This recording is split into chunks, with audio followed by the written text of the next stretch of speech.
요한복음 13장과 14장에서 성찬식과 그리고 세족식을 향하시며 보혜사 성령에 대해서 예수님께서는 말씀하셨습니다.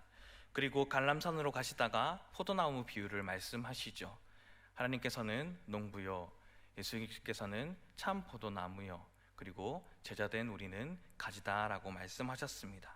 그래서 자신을 떠나지 아니하면 귀한 열매를 맺는 복된 삶을 살 것이다 라고 그렇게 우리에게 분명하게 말씀하셨습니다. 그러면서 제자들에게 또 말씀하십니다. 제자들이 박해를 받을 것이라고 말입니다.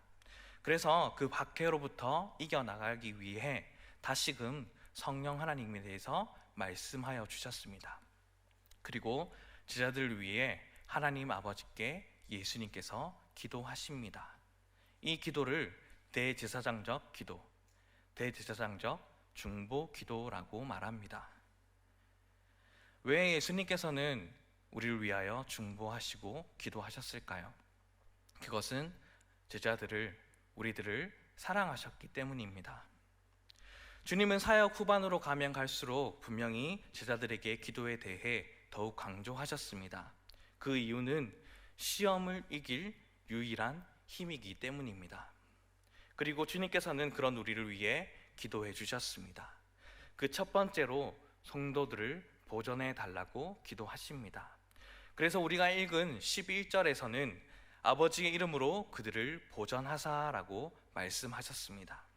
나아가 12절 말씀에서도 내가 그들과 함께 있을 때에 내게 주신 아버지의 이름으로 그들을 보전하고 지키었나이다. 그 중에 하나도 멸망하지 않고 다만 명망의 자식뿐이오니 이는 성경을 응하게 하려 함이니이다 라고 하였습니다. 주님은 사역하시는 동안 아버지께서 주신 자들을 보전하였다라고 분명하게 말씀하셨습니다. 그렇게 말씀하신 이유는 무엇일까요? 주님께서 맡겨주신, 하나님께서 맡겨주신 그 영혼들은 주님이 살아계실 때나 하나님의 우편으로 올라가실 때나 변함없이 지키시고 보호하시는 분이 바로 우리 하나님 아버지다라는 것을 알게 하려 하심입니다. 이렇게 보전해 주셔야 되는 이유도 오늘 14절 말씀 가운데 분명히 말씀합니다. 14절의 말씀을 함께 읽겠습니다. 시작. 내가 아버지의 말씀을 그들에게 주었사오니 세상이 그들을 미워하였사오니 이는 내가 세상에 속하지 아니함 같이 그들도 세상에. 아멘. 예수님께서 우리들을 보전해 달라고 하신 이유가 바로 여기에 있는 것입니다. 그것은 세상이 성도를 미워하기 때문입니다. 그리고 미워하는 까닭은 예수님께서 살아생전에 세상에 속하지 않으셨던 것처럼 제자들도 성도들도 세상 가운데 속하지 않기 때문입니다. 성도들은 세상에 속한 자가 아닙니다. 그렇다면 어디에 속한 자입니까? 하늘에 속한 자들입니다. 사도 바울은 말하기를 나의 시민권은 하늘에 있다라고 말합니다. 그리고 베드로도 나그네에 있는 시간이라고 이 세상을 살아갈 때를 표현하고 있습니다. 그래서 자신의 본향이 이 땅이 아니라 하늘에 있음을 분명하게 하고 있는 것입니다. 사랑하는 성도 여러분, 우리는 어떠합니까? 우리는 어떠한 마음으로 오늘 하루도 살아가고 있습니까? 우리의 본향은 어디입니까? 이 땅에 속하지 아니하고 하늘에 속한 삶을 살아가는 사람은 그 즐거움을 얻는 동시에 세상과는 구별되어 사라지게 됨으로 말미암아 이 땅에서 미움을 받게 되는 삶을 살아가게 됩니다. 그래서 신앙생활의 공격을 받을 수밖에 없고 말씀에 근거하여 살아가는 우리 삶 가운데에 고난이 존재하는 것입니다. 그런데 그것은 결코 이상한 것이 아닙니다. 왜냐하면 예수님께서도 이미 받으셨던 일이기 때문입니다. 그러니 그 예수 그리스도를 뒤따라가는 우리도 또한 당연히 받는 것이죠. 그리고 그런 삶을 살아가는 우리를 위해 기도함과 동시에 예수님께서는 우리에게 기대하고 계시는 것이 있습니다. 첫 번째는 악에 빠지지 않는 것입니다. 오늘 본문 15절의 말씀을 함께 읽겠습니다. 내가 비옵는 것은 그들을 세상에서 데려가시기를 위함이 아니요 다만 악에 빠지지 않게 보전하시기를 위함이니이다. 아멘. 우리들에게 있어서 가장 좋은 것은 있다라고 한다면, 할 수만 있으면 지금 당장이라도 하늘나라에 가는 것입니다. 동의하십니까?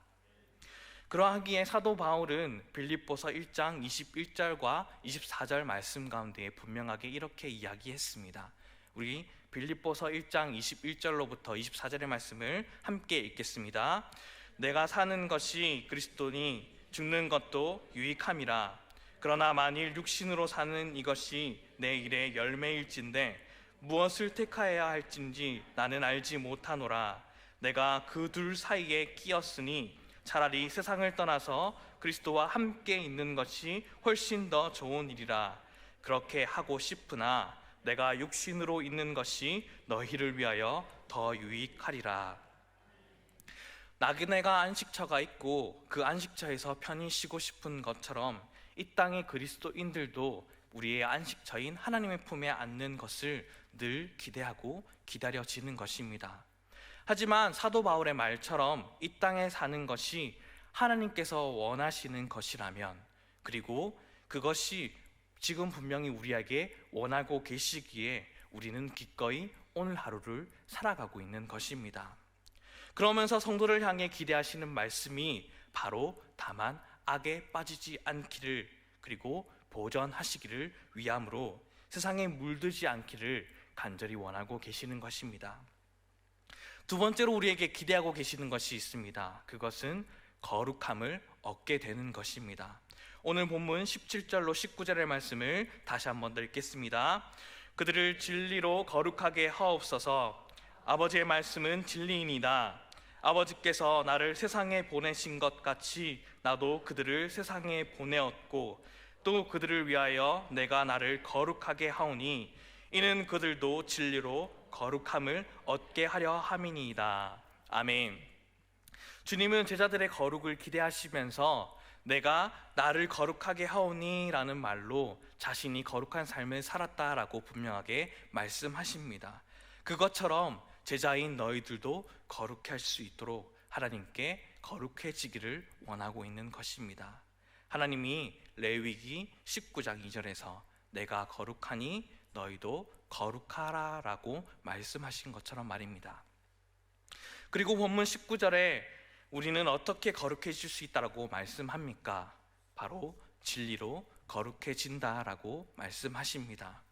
세상이 말하는 명상, 참선과 같은 도를 닦아서 되는 것이 아닌 진리를 알고 듣고 깨달으며 그 진리를 근거로 살아갈 때에 우리는 주님처럼 거룩함을 얻게 되는 것입니다. 또한 이 거룩은 구별함을 말하고 있습니다. 생각을 구별하고 우리의 말을 구별하고 우리의 삶을 구별하는 것입니다. 세상적인 것과 영적인 것을 구별합니다. 그리고 세상의 가치관과 성경의 가치관을 또 구별합니다. 그래서 매일매일 우리가 선택의 기로에 서 있을 때에 우리가 선택하는 것은 세상을 선택하며 우리가 살아가는 것이 아닌 하나님의 말씀, 하나님을 선택하며 삶을 살아가게 되는 것이죠. 그것이 하나님께서 말씀하시는 거룩입니다.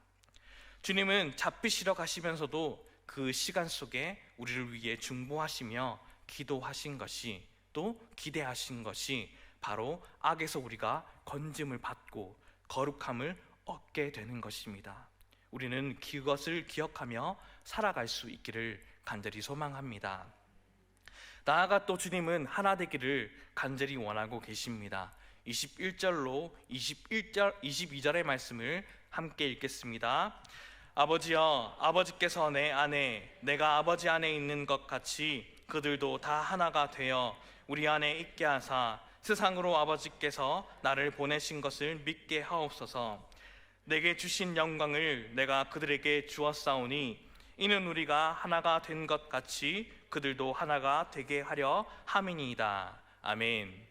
주님은 하나님 아버지와 자신이 하나라고 분명하게 말씀하십니다. 그러면서 하나가 되기를 원하시는 목적은 세상으로 아버지께서 나를 보내신 것을 믿게 하옵소서라는 것입니다. 그러면 무슨 말입니까? 우리가 하나 되는 것을 통해 세상은 하나님을 보게 되는 것입니다. 반대로 어떠합니까? 우리가 하나 되지 아니한다면 우리를 통해 하나님을 볼 수 없다라는 겁니다. 그런데 사실은 놀라운 것은 우리는 이미 하나입니다.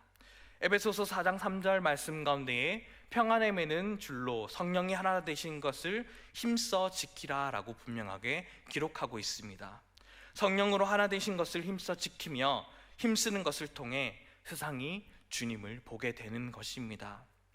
그리고 힘써 지킴으로 하나 된 것이 오늘 본문 23절 말씀 가운데 나오듯이 온전함을 이루어라는 표현처럼 하나 되어 온전하게 되고 완전히 주님과 한 몸이 된 우리가 되는 것입니다. 주님은 또 24절 말씀 가운데에 기도하고 원하십니다.